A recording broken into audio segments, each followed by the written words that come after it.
Introduction donc d'une fiche sur le désarmement aujourd'hui. On peut partir de la guerre en Ukraine et du fait que les États-Unis, l'Angleterre ont livré aux forces ukrainiennes il y a quelques mois, en vue de l'offensive menée par Kiev contre les forces russes, des armes à sous-munitions. Alors ces armes à sous-munitions avaient pourtant été interdites par le traité de Dublin de 2008. Le traité de Dublin de 2008 avait donc prohibé ces armes au nom notamment de la protection des civils, puisque lorsque ces armes, qui sont constituées donc par des bombes constituées elles-mêmes de petites bombes, n'éclatent pas, eh bien, elles peuvent se révéler dévastatrices pour les populations civiles qui circulent ensuite sur les zones de guerre. Donc c'est la raison pour laquelle ce traité avait interdit ces armes, mais certains États n'étaient pas signataires, dont les États-Unis, et ceux-ci ont donc pu livrer une partie de leur stock aux forces ukrainiennes. Alors pour les Européens qui avaient signé ce traité, eh bien ça a été un moment de remise un peu en question sur la logique même qui préside au désarmement. Alors en effet, je rappelle que le désarmement, c'est le mouvement international qui vise à réduire les stocks d'armes afin de préserver la paix. Donc réduction des stocks d'armes afin de préserver la paix et de manière un peu parallèle, interdiction de certains types d'armes, là aussi pour réduire le degré de conflictualité, le degré de violence. Et donc la question que l'on peut se poser, c'est comment ce mouvement de désarmement a-t-il obtenu d'importants succès, on va le voir au cours du XXe siècle, et pourquoi aujourd'hui où il est remis en question par l'évolution internationale, il serait néanmoins important de conserver sa dynamique. Donc, première partie, deux parties. Première partie, nous allons d'abord rappeler que les mécanismes internationaux de désarmement ont permis d'obtenir des succès. Donc, première partie, les mécanismes internationaux de désarmement ont permis d'obtenir des succès. Je reviens dans une première sous-partie sur les mécanismes internationaux de désarmement et dans la deuxième sous-partie, de manière pas très originale, je dirais qu'ils ont obtenu des succès. Donc, première sous-partie, les mécanismes internationaux de désarmement. Alors, deux idées dans ce petit 1. Première idée, premier point, il faut d'abord rappeler que le désarmement, c'est un objectif ancien de la communauté internationale. Donc, premier point, le désarmement, un objectif ancien de la communauté internationale. Donc, en fait, dès le 19e siècle, il y a, on pourrait remonter plus avant, mais on va se limiter au 19e siècle. Pour le 19e siècle, il y a une réflexion sur la paix et la volonté de promouvoir le pacifisme dans les relations internationales. Et pour ce faire, les États européens vont discuter de mécanismes de désarmement, donc d'interdiction notamment d'un certain type d'armes pour éviter les conflits. Alors le premier texte qu'on peut mentionner, c'est en 1868, sur une initiative d'ailleurs du Tsar, la déclaration de Saint-Pétersbourg, qui a pour but d'interdire les armes à projectiles, donc les canons les plus perfectionnés et les premières idées de missiles, même si c'est très prématuré. Cette première avancée est suivie par deux séries de conférences importantes. Ce sont les conférences de La Haye sur la paix. Alors la première conférence de La Haye aux Pays-Bas a lieu en 1899 et la seconde conférence de La Haye sur la paix a lieu en 1907. Alors ces conférences ont pour but de discuter des moyens et des méthodes utilisées dans le cadre des guerres.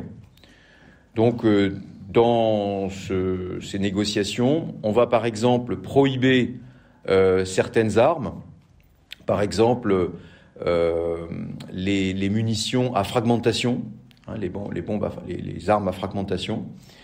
Et puis, on va également interdire, proscrire certaines techniques, certaines méthodes, par exemple la perfidie, hein, le fait de s'habiller avec le vêtement, enfin avec l'uniforme de l'ennemi, afin de le tromper. Donc l'idée est bien de réguler les conflits, et pourtant, ça n'empêche pas, quelques années plus tard, la Première Guerre mondiale d'éclater. Alors, au lendemain de cette guerre mondiale, un nouveau mouvement de désarmement est lancé dans le cadre de la Société des Nations. Alors, on peut citer 3 étapes importantes. La première, c'est bien sûr le traité de Versailles. Le traité de Versailles, qui est le traité par lequel l'Allemagne solde la Première Guerre mondiale, lui interdit de posséder une armée importante, dotée de certains équipements modernes. Donc il y a un désarmement unilatéral imposé de l'armée allemande. Puis, on peut citer comme deuxième étape, en 1925, le protocole de Genève, par lequel l'usage des armes chimiques, qui ont été donc utilisées pendant la Première Guerre mondiale, est interdit. Donc, protocole de Genève, interdiction de l'usage des armes chimiques. Et puis enfin, troisième et dernière étape, c'est l'ouverture en 1932 de la conférence sur le désarmement à Genève, donc siège de la Société des Nations. Cette grande conférence, a pour objectif de réduire les stocks d'armes pour éviter tout retour des conflits. Elle se termine toutefois en 1936 par la sortie de l'Allemagne, et l'Allemagne va entreprendre un réarmement massif. Et donc, en fait, le bilan de cette négociation, c'est un échec, puisque la Seconde Guerre mondiale va se déclencher en 1939. Alors, cet objectif ancien, donc, n'a pas bien fonctionné. Deuxième point dans la première sous-partie, deuxième point, le système onusien. Donc, deuxième point, le système onusien. Alors, après 1945, après donc la Seconde Guerre mondiale, les Alliés qui construisent le nouveau système international, donc l'ONU, vont reprendre l'idée de désarmement. Alors je précise que cette idée de désarmement n'est pas contenue dans la charte de San Francisco au rang des objectifs des Nations Unies. En revanche, donc ce n'est pas un objectif des Nations Unies, en revanche, elle est mentionnée, le désarmement est mentionné à l'article 11 parmi les thèmes de discussion de l'Assemblée générale. Donc l'Assemblée générale des Nations Unies devient le cadre, article 11, de discussion du désarmement. Et alors effectivement, en 1946, lors de la première session de l'Assemblée générale, celle-ci donc va voter un appel au désarmement nucléaire.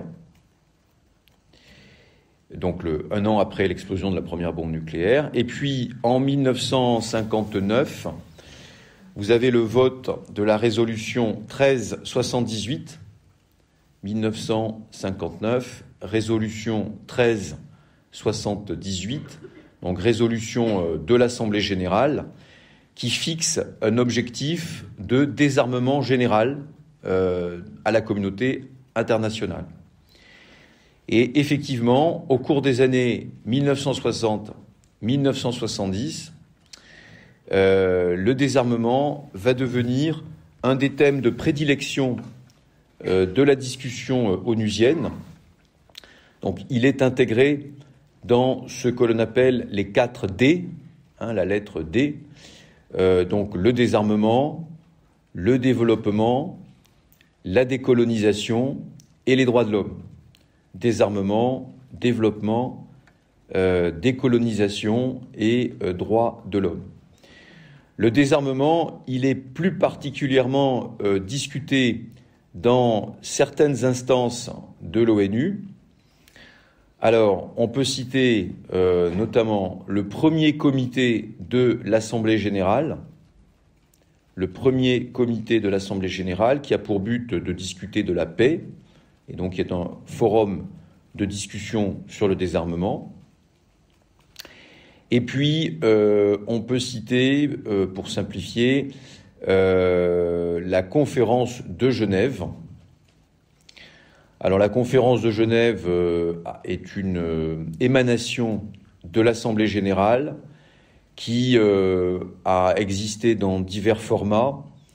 Depuis les années 70, elle est formée de 65 États, dont les 5 États nucléaires reconnus officiellement, donc les 5 membres du Conseil de sécurité. Et c'est dans le cadre de cette conférence de Genève qu'ont été discutés les grands traités de désarmement. Alors, de désarmement nucléaire, j'en reparlerai, donc le traité de non-prolifération, ou bien les traités sur les armes dites conventionnelles. Cet effort onusien a porté ses fruits après la fin de la guerre froide. Donc ce sera mon petit 2.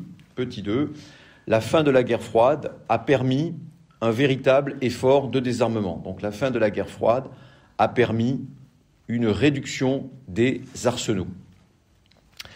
Donc je consacre un premier point dans ce petit 2 à la question du désarmement nucléaire. Premier point, le désarmement nucléaire. Alors ce qu'il faut rappeler, c'est que la période de la guerre froide a été une période de course aux armements sur le plan nucléaire. En anglais, arms race, course aux armements. Donc chacun des deux grands a accumulé d'importants stocks de têtes nucléaires pendant les années 1950-1960. À partir des années 1970, on a un effort bilatéral entre États-Unis et Russie, dans la lignée de la politique de Kissinger pour les États-Unis. On a un effort pour limiter cette course aux armements. Donc c'est ce qu'on va appeler l'arms control, le contrôle des armements, ou en bon français, la maîtrise des armements, l'arms control. Alors cette politique de limitation de la croissance, un peu comme les impôts locaux, on ne peut pas les augmenter plus d'un certain pourcentage. Cette politique, elle se traduit par la signature de traités. Donc on peut citer en 1972, une année importante, le traité ABM, donc ABM pour missiles antibalistiques. Le traité ABM est intéressant, il interdit pour la première fois certains types d'armes, les armes qui permettent de détruire les missiles adverses, c'est-à-dire les armes antibalistiques. Tout son nom, anti-balistique, missile balistique avec 2 L en anglais. Ce traité est intéressant parce que il a pour objectif de stabiliser la relation entre les deux grands et d'éviter en particulier la défense antimissile. L'idée étant que si on n'arrive pas à se défendre contre les missiles adverses, eh bien, on n'aura pas la tentation d'utiliser les siens. Donc, logique de guerre froide, de destruction mutuelle assurée, Mutual Assured Destruction, MAD, donc une logique un peu folle, mais qui a fait ses preuves. Donc, traité ABM. La même année, signature du traité SALT, S-A-L-T, donc le SALT pour Strategic Arms Limitation Treaty, traité de limitation des armements stratégiques. Il s'agit donc de réduire le nombre de missiles que chaque grand a le droit de produire. Donc c'est un premier effort de maîtrise des armements. Et puis on peut citer en 1987 le traité FNI pour Force nucléaire intermédiaire, FNI. Alors le traité FNI est le premier traité qui a interdit un type de missile particulier qui sont les missiles de moyenne portée, 500 km. C'est ce qu'on appelait à l'époque les euromissiles. Ce sont des missiles qui étaient utilisables dans l'espace européen. Et donc le traité FNI intervient à la suite de la crise entre l'URSS et les États-Unis sur les fusées Pershing et les missiles qu'on appelait SS-20 du côté soviétique. Alors ce traité est intéressant parce qu'il nous permet de passer à la dernière époque de ce premier point sur le désarmement nucléaire, c'est-à-dire les années 90 et la véritable tentative de désarmement. Donc dans les années 90, c'est la fin de la guerre froide. Et donc on a la signature en 1991 du traité START, le traité START. Donc c'est un acronyme qui ressemble au traité SALT, mais cette fois le L a été remplacé par un R, c'est-à-dire qu'on n'est plus sur la limitation, mais on est dans la réduction du stock d'armes stratégiques. Donc START pour traité de réduction des armements stratégiques. Et le traité START va effectivement se caractériser par une forte réduction du nombre de têtes nucléaires possédées par chacun des deux grands. Donc en gros, la Russie va passer de 14 000 têtes à environ 5 000 têtes à la fin des années 90. Et les États-Unis vont passer d'environ 10 000 têtes à un total d'environ 4 000 têtes déployées à la fin des années 90. Donc là, on a un véritable effort bilatéral de désarmement nucléaire. À côté du désarmement nucléaire, donc qui était mon premier point, deuxième point dans ce petit 2, la réduction des arsenaux conventionnels, donc le désarmement conventionnel. Deuxième point consacré au désarmement conventionnel. Alors de la même manière qu'il y avait eu une course aux armements nucléaires, il y a eu dans les années 50 et 60 une course aux armements conventionnels.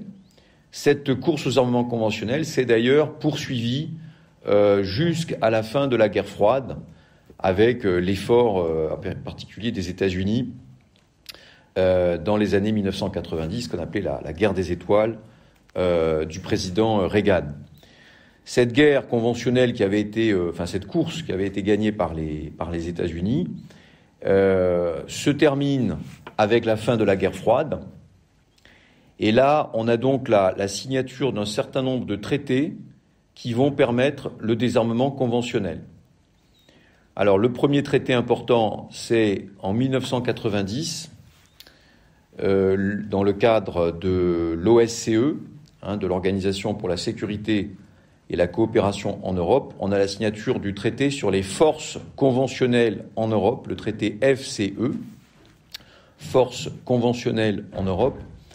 Ce traité, en fait, fixe des plafonds de possession pour les divers types d'armes conventionnelles, les chars, les véhicules blindés, les canons, etc., les hélicoptères.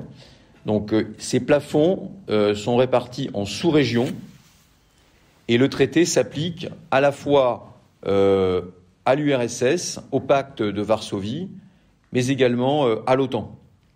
Donc c'est un grand traité sur l'hémisphère nord, concentré évidemment sur l'Europe. Force conventionnelle en Europe. En 1992, un deuxième traité est signé, le document de Vienne. Ce traité établit des mesures de confiance, c'est-à-dire des mesures de contrôle pour chacun des deux grands, pour vérifier en fait l'application du traité FCE. On peut ensuite citer en 1999 le traité d'Istanbul. Ce traité d'Istanbul va permettre une réduction des plafonds fixés par le traité FCE en 1990. Réduction donc des plafonds. Et enfin, 2002, le traité ciel ouvert, Open Skies.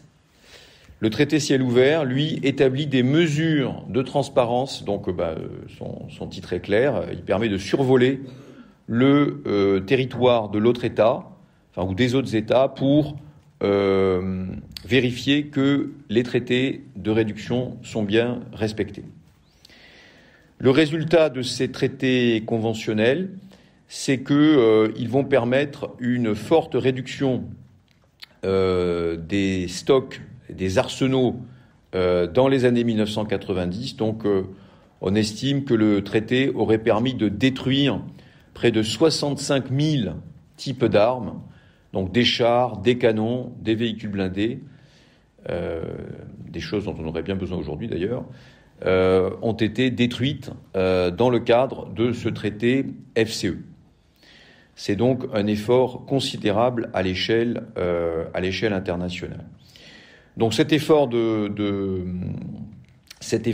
permet de parler d'architecture européenne de sécurité. C'est un des piliers de l'architecture européenne de sécurité. Et le problème, et ce sera ma deuxième partie, c'est que ce cadre international est en train d'exploser, d'où la question qui se pose de son avenir. Donc deuxième partie, face à la remise en question de l'architecture de sécurité,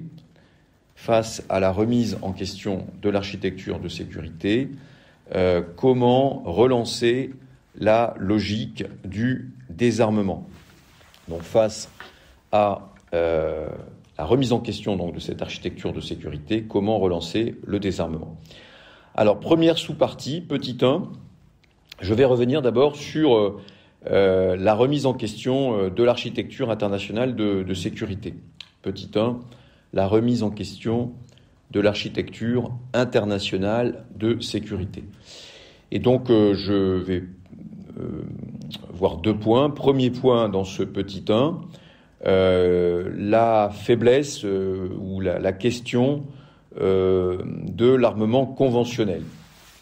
Alors, ce que l'on peut dire, premier point, c'est que dans ce cadre international de désarmement, finalement, le cadre nucléaire est un cadre qui a été beaucoup traité, beaucoup balisé par la négociation bilatérale entre Russie et États-Unis.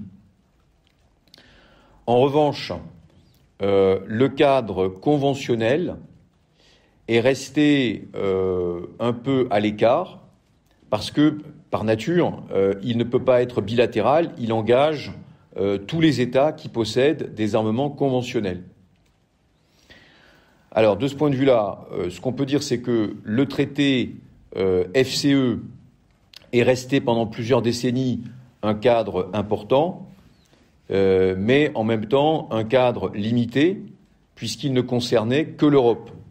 Il n'y a pas, ailleurs dans le monde, en dehors de l'Europe, il n'y a pas de traité limitant l'armement conventionnel. Le traité FCE n'existe pas au Proche-Orient, en Asie, en Afrique ou en Amérique latine. Il est resté une création européenne. Par ailleurs, ce traité FCE a un peu vieilli au cours des années 2000. En effet, il n'a pas été réactualisé et il a laissé de côté des équipements, des armes qui n'existaient pas quand il a été signé en 1990. On peut penser aux armes du cyber, mais plus encore à ce qu'on appelle les drones, qui sont aujourd'hui un outil très utilisé dans les conflits et qui évidemment ne sont pas réglementés par le traité FCE. Par ailleurs, en dehors du traité FCE, la conférence de Genève a eu des difficultés à fonctionner. Alors, elle a permis la signature de certains traités en matière conventionnelle. Le traité le plus connu, c'est un traité de 1980 qui s'appelle la Convention sur certaines armes classiques. La Convention sur certaines armes classiques, la CCAC. C'est un traité général sur les armes qui permet des applications particulières. Donc, il permet de négocier des protocoles d'interdiction d'un certain type d'armes. Par exemple, les armes incendiaires, le napalm, les armes au phosphore. Le problème, c'est que ces traités, bien sûr, existent, ces protocoles existent, mais ils sont rarement universels. Il n'y a pas eu de généralisation de l'interdiction de ces armes. Donc, je citais le cas de la Convention de Dublin de 2008 sur les armes à sous-munitions. C'est une des applications de cette convention sur certaines armes classiques. Enfin, dernier problème sur l'armement conventionnel, c'est la question des armes de petit calibre, ce qu'on appelle les ALPC, les armes légères et de petit calibre. Elles ne font l'objet d'aucune réglementation internationale particulière, alors que ce sont des armes qui circulent très facilement et qui sont responsables de beaucoup de conflits, notamment dans les États du Sud. Alors il y a eu des tentatives, donc c'est les conférences de Palerme des Nations Unies, pour réglementer le commerce illicite de ces ALPC, de ces armes légères et de petit calibre, notamment en développant la pratique du marquage.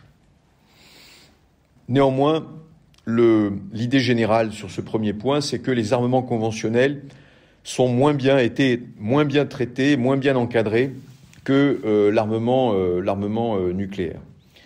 Deuxième point dans ce petit 1, le retour des tensions internationales a peu à peu affaibli la réglementation en matière de désarmement.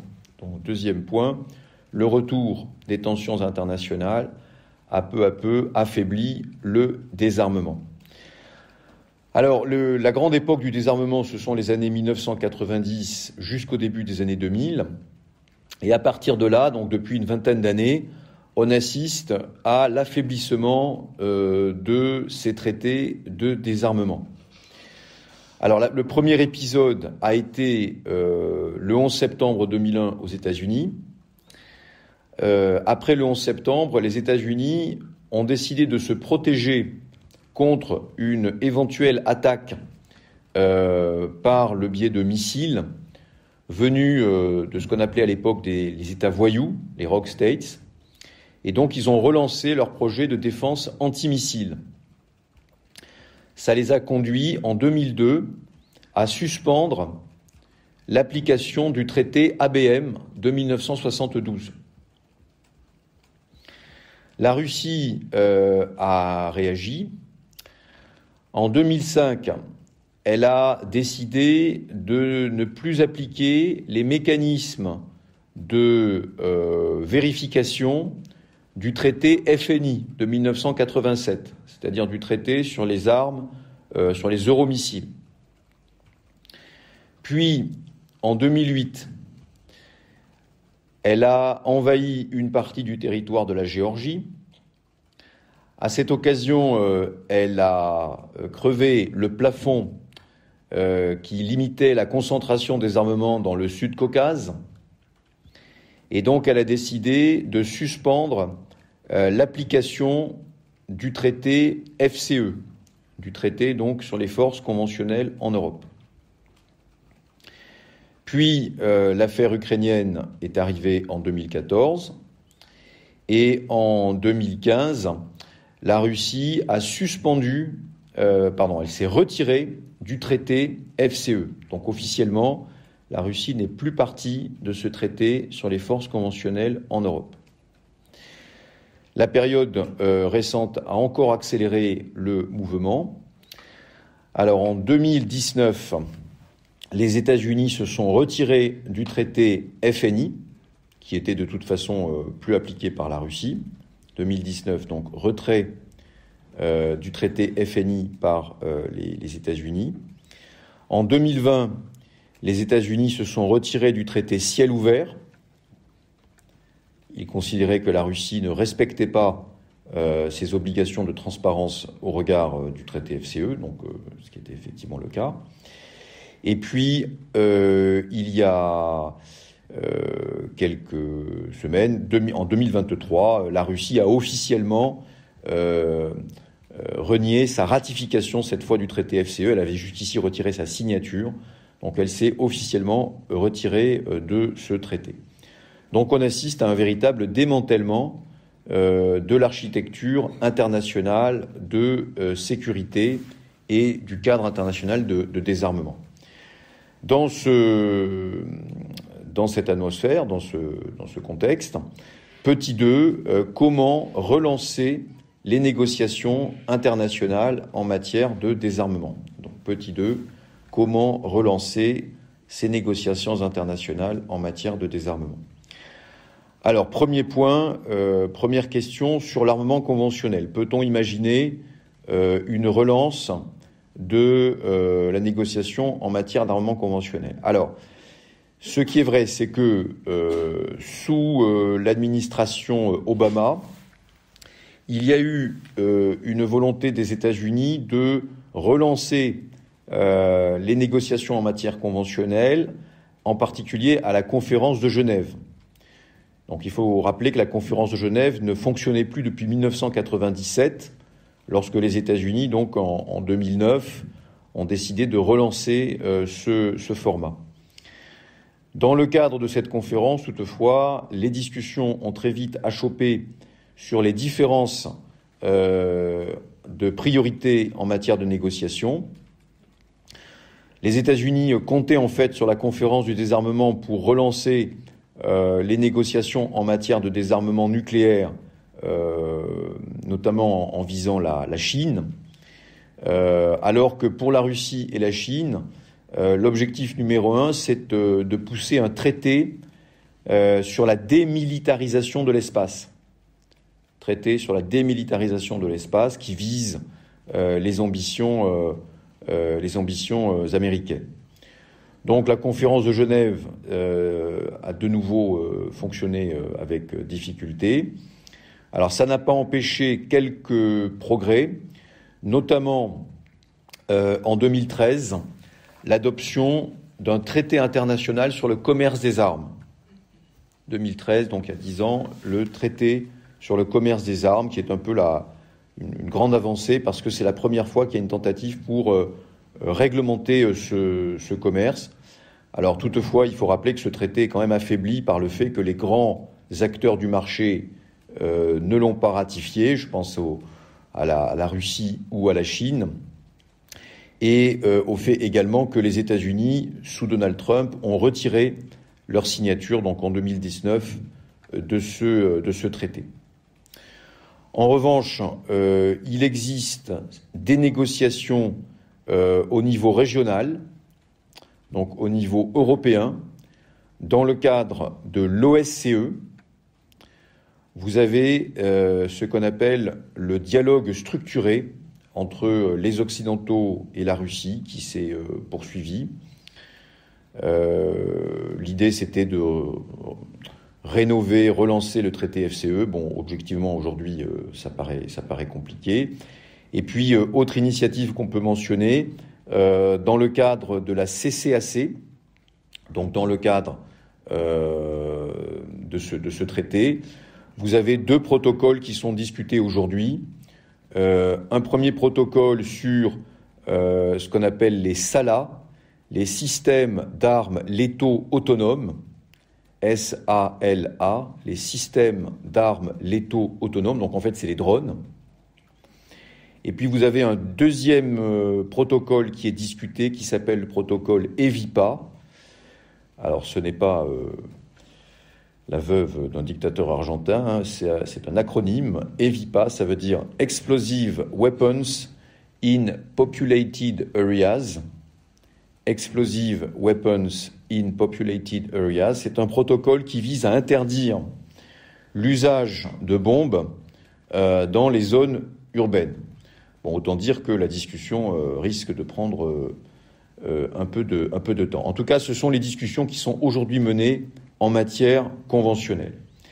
Passons maintenant au deuxième point dans le petit 2. Deuxième point, les discussions en matière nucléaire. Alors, les discussions en matière nucléaire ont été relancées dans les années 2000 parce que le traité START de 1991 arrivait à échéance en 2009. Donc, pour éviter sa disparition, en 2010, les États-Unis et la Russie ont signé un nouveau traité qui s'appelle le traité New START. Pas très original, hein. Donc, ce traité signé à Prague a fixé un objectif de réduction des armements nucléaires. Donc, l'autorisation donnée à chaque grand, c'était 1550 têtes déployées, 1550 têtes déployées et 800 vecteurs, c'est-à-dire missiles ou avions enfin essentiellement ça. Donc ou bombes. Donc 1550 têtes déployées, 800 vecteurs. Du côté des États-Unis, c'était à l'époque l'administration Obama, il y avait la volonté de maintenir un cadre international de désarmement nucléaire. Et du côté de la Russie, il y avait la volonté de maintenir là aussi finalement ce cadre, notamment parce que chaque fois que la Russie négocie ce type de traité, elle rappelle au reste du monde qu'elle possède le premier stock d'armes nucléaires au monde et ça la place à parité avec la première puissance mondiale, avec les États-Unis. Alors ce traité était prévu pour durer une dizaine d'années. Il s'est terminé en 2021, mais l'administration donc Biden a décidé, de concert à l'époque avec la Russie, de le prolonger jusqu'en 2026. Alors cette prolongation n'était pas absolument évidente parce qu'on aurait pu imaginer la négociation d'un nouvel instrument qui aurait pu être bilatéral et donc être plus ambitieux, ou bien qui aurait pu être différent des traités précédents en étant non seulement bilatéral, mais également multilatéral, c'est-à-dire en concernant les autres États possesseurs de l'arme. Évidemment, on pense à la Chine, mais aussi, pourquoi pas, au Royaume-Uni ou à la France. Alors, cette multilatéralisation du traité New START n'a pas eu lieu et le traité a été prolongé jusqu'en 2026. Alors, j'en arrive à ma conclusion. Aujourd'hui, ce mécanisme international de désarmement est de plus en plus fragile. Les négociations en matière d'armement conventionnel sont globalement bloquées et on assiste plutôt, en matière d'armement conventionnel, à une relance des dépenses militaires. On le voit dans à peu près tous les pays du monde, y compris en Europe, où la guerre en Ukraine a provoqué un essor des dépenses militaires russes et ukrainiennes, mais aussi des États de l'OTAN qui ont un objectif de 2% du PIB qu'ils s'efforcent d'atteindre, que pour certains ils ont dépassé. Donc là, on peut notamment mentionner l'effort allemand, hein, le changement d'air en Allemagne, le Zeitenwende, qui est une grande nouveauté. En matière nucléaire, on a une situation qui n'est pas non plus très bonne. Alors bien sûr, il y a eu le prolongement de New START jusqu'en 2026, sauf que dans le cadre de la guerre en Ukraine et des rapports de plus en plus durs avec les Occidentaux, la Russie a annoncé qu'elle suspendait l'application du traité New START. Il n'est pas complètement mort, puisque la Russie ne s'est pas retirée, elle n'a pas refusé cette ratification, mais elle considère ne plus être liée par ce traité et pouvoir donc relancer son effort en matière nucléaire. Donc on est dans une situation qui est un peu inédite depuis la fin de la guerre froide, où aucun mécanisme conventionnel, puisque le traité FCE n'existe plus, et aucun mécanisme bilatéral, puisque la Russie s'est retirée, enfin a suspendu l'application du traité New START, ne règle les rapports entre occidentaux et russes. Et donc c'est une situation qui est évidemment inquiétante, mais qui reflète cette période de tensions internationales et de retour à un usage désinhibé de la force militaire.